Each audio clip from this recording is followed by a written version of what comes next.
இந்த வீடியோஸ் எல்லாம் பார்த்தா பயமா இருக்கா? இது எல்லாமே யூரோப் கண்ட்ரீஸ்ல ஹீட் வேவ்னால நடந்துட்டு இருக்கிற விஷயங்கள்.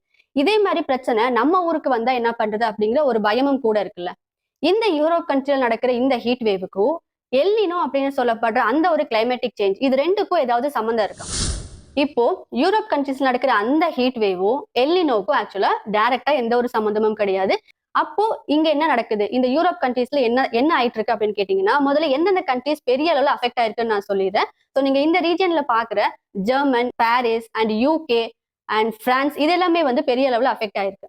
சோ இப்போ இந்த இடத்துல உருவாயிருக்கிற இந்த கிளைமேட்டிக் சேஞ்சுக்கு பேரு வந்து ஒமேகா பிளாக். அதாவது நம்மளுக்கு வந்து வளிமண்டலத்துல அட்மாஸ்பியர்ல வந்து நம்மளுக்கு காத்து வந்து ப்ராப்பரா ஒரு டைரக்ஷன்ல நம்மளுக்கு ஃப்ளோ ஆயிட்டு இருக்கும். இப்ப என்ன ஆயிருக்கு அப்படின்னா, இந்த ஜெட் ஸ்ட்ரீம்ஸ் சொல்லப்படுற இந்த காத்து வந்து அதோடைய பிரஷர் அதிகமாகி இந்த கண்ட்ரீஸுக்கு மேல மட்டும் ஒரு ஒமேகா வடிவுல வந்து நம்மளுக்கு ஒரு பிளாக்க கிரியேட் பண்ணிருச்சு. சோ இந்த பிளாக் என்ன பண்ணுது அப்படின்னா, வெளியில இருந்த காத்தும் உள்ள வர மாட்டேங்குது. உள்ள இருக்கிற அந்த ஹீட்டான அந்த காத்தும் வெளியில விட மாட்டேங்குது. ஒரு ரூம்குள்ள எல்லாரையும் போட்டு அடைச்சு வச்சு சஃபகேட் ஆனா எப்படி இருக்குமோ அப்படிதான் இப்ப அந்த யூரோப் கண்ட்ரீஸ்ல ஃபீல் ஆயிட்டு இருக்கு. இதுல இன்னொரு அடிஷனலா பிரச்சனை என்ன ஆயிடுச்சு அப்படின்னா, கீழ இருக்கிற சஹாரா பாலைவனத்துல இருந்தும் நம்மளுக்கு வந்து ஹீட்டான எல்லா ஏருமே வந்து மேல நோக்கி தான் போயிட்டு இருக்கு. இப்போ யூரோப் கண்ட்ரீஸ்ல இருக்கிற மேக்ஸிமம் டெம்பரேச்சர் ஒரு 40 to 42, 43 அந்த அந்த லெவல்ல இருக்கு. இதே டெம்பரேச்சர் தான் நம்ம வருஷம் சம்மர் டைம்ல நம்மளுக்கு வர டெம்பரேச்சரும் கூட.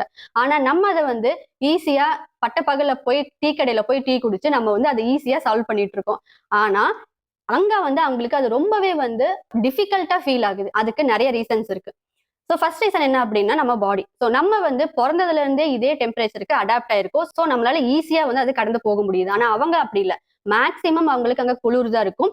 அடுத்தது வந்து நம்மளுக்கு நம்ம ஊர்ல வென்டிலேஷன், அதாவது வீட்டுக்குள்ள காத்து ஓடுறதுக்கு வென்டிலேஷன் ப்ராப்பரா இருக்கும். நம்ம அந்த மாதிரி தான் கன்ஸ்ட்ரக்ஷன் பண்ணிருப்போம். ஆனா அங்க அப்படி இல்லை.